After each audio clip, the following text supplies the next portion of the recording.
शक्ति या पावर। शक्ति या पावर कहते किसे? प्राचीन युग से और वर्तमान समय तक ये शक्ति शब्द प्रचलित है। जो शक्ति शब्द है ये प्राचीन युग से और वर्तमान युग तक ये शब्द प्रचलित है। शक्ति के बिना शासन व समाज व्यवस्थित नहीं होता है। अगर कहाँ पे शक्ति नहीं है तो वहाँ पे न तो शासन चल सकता है न ही समाज चल सकता। मैं तो ये कहूँ परिवार भी ढंग से नहीं चल सकता। मान लो किसी का घर के ऊपर किसी एक व्यक्ति के हाथ में शक्ति नहीं है या दो व्यक्ति के हाथ में शक्ति नहीं है, उस घर में किसी की भी नहीं चलती है, तो किसी के हाथ में पावर नहीं है, तो वो परिवार न तो व्यवस्थित हो पाएगा, न वो समाज व्यवस्थित हो पाएगा, न वो शासन व्यवस्थित हो पाएगा। तो ये चीज़ ध्यान रखना, शक्ति के बिना न परिवार चल सकता है, न समाज चल सकता है, न शासन चल सकता है। शक्ति में क्या होता है? इसमें पद और राजनीति शासन में क्या होता है? संघर्ष होता है। शक्ति में क्या होता है? पद और राजनीति शासन में संघर्ष का ये प्रतीक होता है। शक्ति को राजनीति से अलग नहीं किया जा सकता। कभी भी शक्ति को राजनीति से अलग नहीं कर सकते। शक्ति क्या है? नीचे से ऊपर तक, शक्ति नीचे से ऊपर तक सभी व्यक्तियों में पाई जाती है। शक्ति नीचे से ऊपर तक सभी व्यक्तियों में पाई जाती है। लेकिन ये व्यवस्था कौन सी है? पद सोपान की व्यवस्था। कौन सी व्यवस्था है? पद सोपान की व्यवस्था। पद सोपान की व्यवस्था कैसे है? जो शक्ति है सर्वाधिक इसके पास है, जो सर्वोच्च शिखर पे उसके पास है। जैसे ये व्यक्ति है, कौन से? ये व्यक्ति है। जैसे ये व्यक्ति है जिसके इसके ऊपर किसकी? इसकी शक्ति, इसके ऊपर इसकी, इसके ऊपर इसकी। इस तरह एक व्यक्ति के ऊपर दूसरे व्यक्ति की शक्ति रहती है। जो पद में बड़ा रहता है उसके पास शक्ति रहती है। जो व्यक्ति निम्न पद में रहता है उसके पास शक्ति भी रहती है। जो क्रम बढ़ता रहता है उसके नीचे वाले के ज्यादा ऊपर वाले के व्यक्ति के पास शक्ति होती है। तो मान लो कोई व्यक्ति ये है, इसके ऊपर वाले के पास इससे ज्यादा शक्ति है, ये इस पे नियंत्रण रखता है। क्या ये इसके ऊपर वाला इस पे नियंत्रण रख सकता है? हाँ, ये सीधा इस पे भी नियंत्रण रख सकता है, ये इस पे भी नियंत्रण रख सकता है। कैसे भी ये क्या है? पद सोपान की व्यवस्था है। जो शक्ति है नीचे से लेके ऊपर तक होती है, इसी को पद सोपान कहा जाता है। पद सोपान, एक के ऊपर एक, इसी क्रम को पद सोपान कहा जाता है। क्या कहा जाता है? पद सोपान। यहाँ पे एक व्यक्ति रहेगा लेकिन यहाँ पे नीचे बहुत सारे व्यक्ति रहेंगे, बहुत सारे व्यक्ति रहेंगे। मान लो ये राष्ट्रपति है लेकिन ये क्या है? ये चपरासी है। तो राष्ट्रपति को चपरासी तक ये क्रम चलता रहेगा। इसी को पद सोपान की व्यवस्था कहा गया। पद सोपान इसी को कहा गया। तो ये चीज भी आपको ध्यान में होनी चाहिए। जो शक्ति है वो क्या है? शक्ति पद सोपान, शक्ति पद सोपान, ऊपर से नीचे तक, अर्थात नीचे तक, जो ऊपर वाला नीचे तक अपना प्रभाव रखता है। उसके बाद में आधुनिक युग में, वर्तमान समय में क्या सभी व्यक्ति शक्तिशाली होना चाहते हैं। जो वर्तमान समय में सभी व्यक्ति क्या होना चाहते हैं? शक्तिशाली होना चाहते हैं। सभी व्यक्ति शक्तिशाली बनना चाहते हैं। शक्ति के ही माध्यम से दूसरों को क्या करते हैं? नियंत्रित करना चाहते हैं, प्रभावित करना चाहते हैं।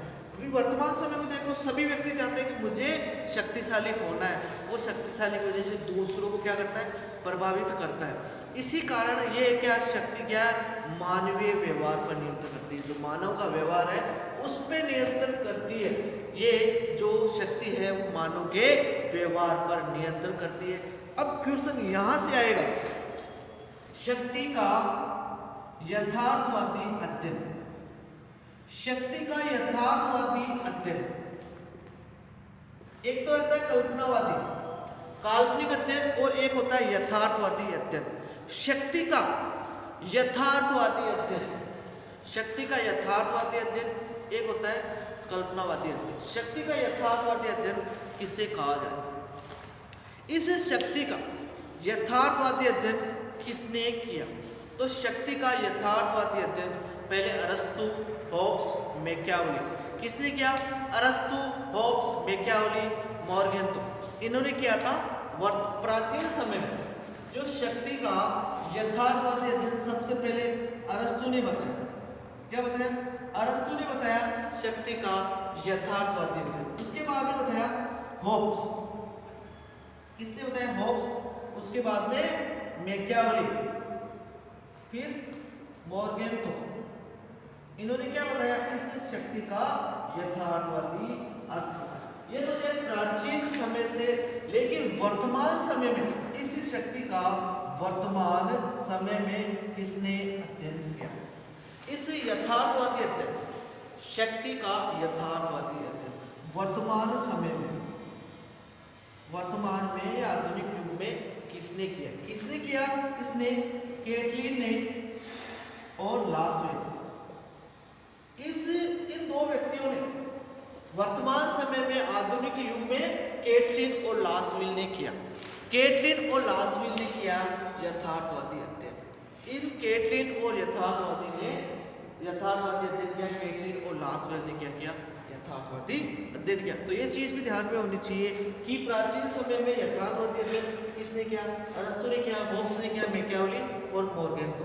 लेकिन वर्तमान समय में कैटलिन और लासवेल इन्होंने किया। जो वर्तमान समय में है, कैटलिन और लासवेल ने क्या किया? इनका क्या किया? वर्तमान समय में यथार्थवादी अध्ययन किया। इसके बाद में लासवेल, क्योंकि अपने सिलेबस में या वर्तमान में ये समझ लो लासवेल की जो शक्ति है वो ही ज्यादा महत्वपूर्ण है, इसको ही ज्यादा वैज्ञानिकता दी गई है। जो लासवेल है इसने क्या, इसका क्या अर्थ बताया? शक्ति का क्या अर्थ बताया? तो यहाँ से ज्यादा क्वेश्चन बनने के चांस है। लासवेल ने शक्ति के बारे में क्या कहा? कहता है कि शक्ति से, लासवेल क्या कहता है? शक्ति से अन्य व्यक्ति या व्यक्तियों के समूह। क्या कहता है? शक्ति से व्यक्ति, या तो शक्ति से अन्य व्यक्ति और या व्यक्तियों को समूह से वही क्षमता है जो अपने अनुसार दूसरे के व्यवहार में परिवर्तन किया जा सकता है। लासवेल क्या कहता है?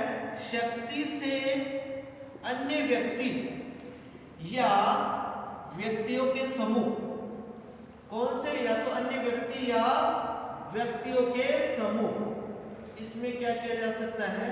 शक्ति से क्या किया जा सकता है? शक्ति से अन्य व्यक्ति या व्यक्तियों के समूह में क्या किया जा सकता है? अपनी इच्छा अनुसार दूसरे के व्यवहार में क्या किया जा सकता है? परिवर्तन किया जा सकता है।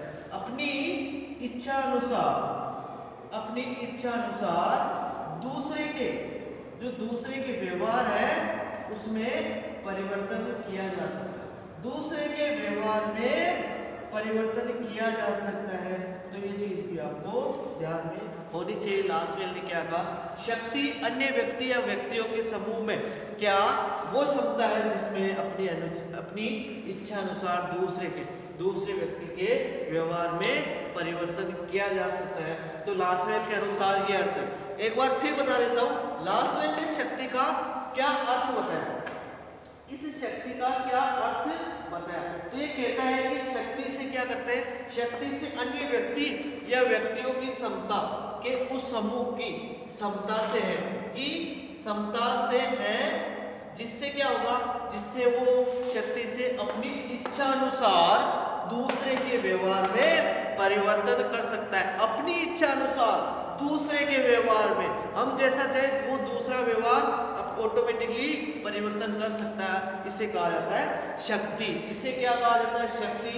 तो लासवेल ने बहुत अच्छा इसका अर्थ बताया कि शक्ति से अन्य व्यक्ति या व्यक्तियों के समूह की उस क्षमता से जिससे वो अपनी इच्छा अनुसार दूसरे के व्यवहार में परिवर्तन किया जा सकता है। तो ये था इसका अर्थ बताया। अगर इसकी लासवेल ढंग से परिभाषा देता है तो किस प्रकार देता है? क्या देता है इसकी परिभाषा? शक्ति की परिभाषा किस प्रकार देता है? लासवेल शक्ति की परिभाषा किस प्रकार देता है? इस प्रकार देता है कि शक्तिशाली व्यक्ति वह है, क्या? शक्तिशाली व्यक्ति वह है जो अपने निर्णयों को क्रियान्वित करने के लिए, शक्तिशाली व्यक्ति वह है जो अपने निर्णय को क्रियान्वित करने के लिए अन्य व्यक्तियों से आज्ञा पालन करा सकता है।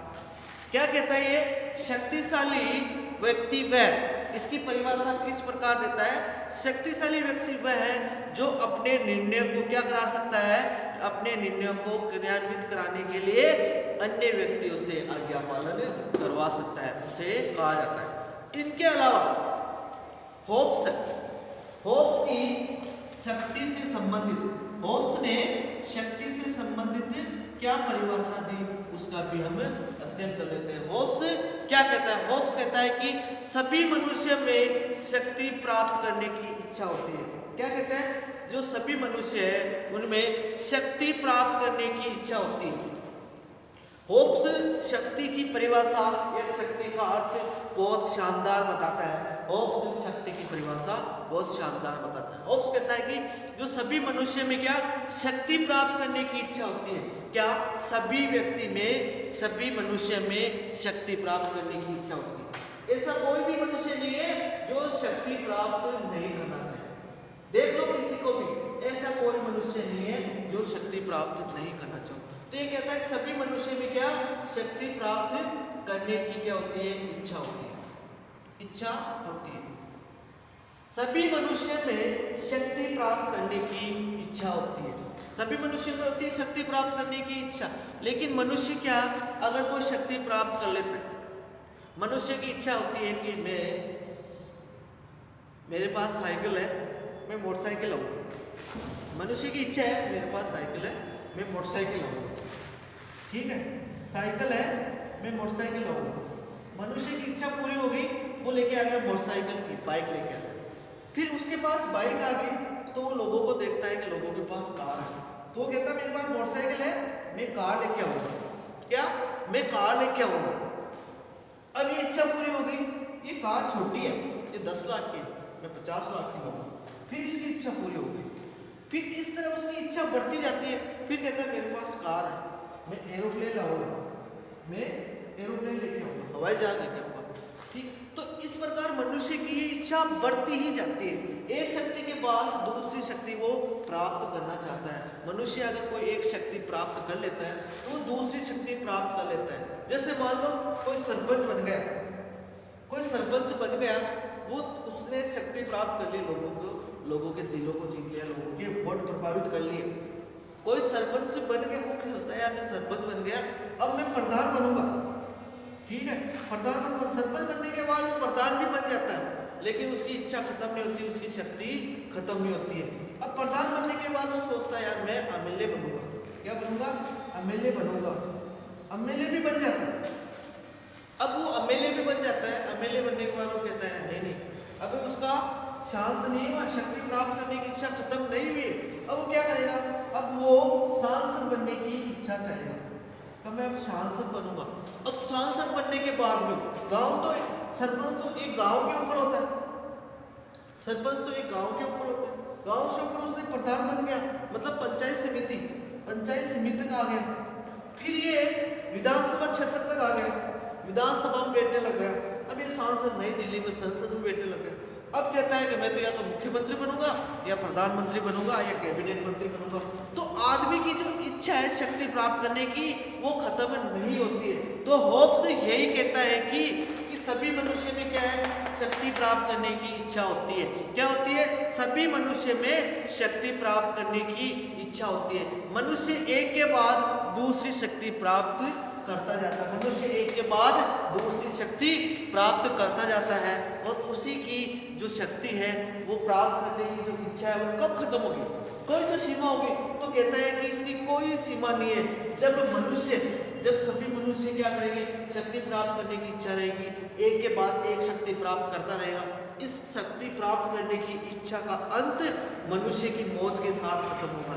क्या कहता है? ये जिंदगी भर शक्ति प्राप्त करता रहेगा, लेकिन इसकी जो शक्ति प्राप्त करने की इच्छा है वो कब समाप्त होगी? मनुष्य की मौत के साथ। मनुष्य जब मृत्यु को प्राप्त हो जाएगा, उसके साथ ही ये इच्छा भी समाप्त हो जाएगी। इसकी इच्छा उसके साथ ही समाप्त हो जाएगी। तो ये चीज भी आपको ध्यान में होनी चाहिए कि शक्ति के बारे में किसने क्या क्या परिभाषा दी। सबसे अच्छी होब्स ने दी है कि सभी मनुष्य क्या शक्ति प्राप्त करने की इच्छा रखते हैं। क्या रखते हैं? सभी मनुष्य शक्ति प्राप्त करने की इच्छा रखते हैं, और इसी के आधार पर कहता है कि एक व्यक्ति अगर एक शक्ति प्राप्त कर लेता है तो वो दूसरी शक्ति प्राप्त करना चाहता है, और ये शक्ति तब तक खत्म नहीं होगी जब तक वो मौत को प्राप्त नहीं हो जाएगा, उसकी मृत्यु के साथ ही ये शक्ति समाप्त होगी। ये तो था शक्ति से संबंधित कुछ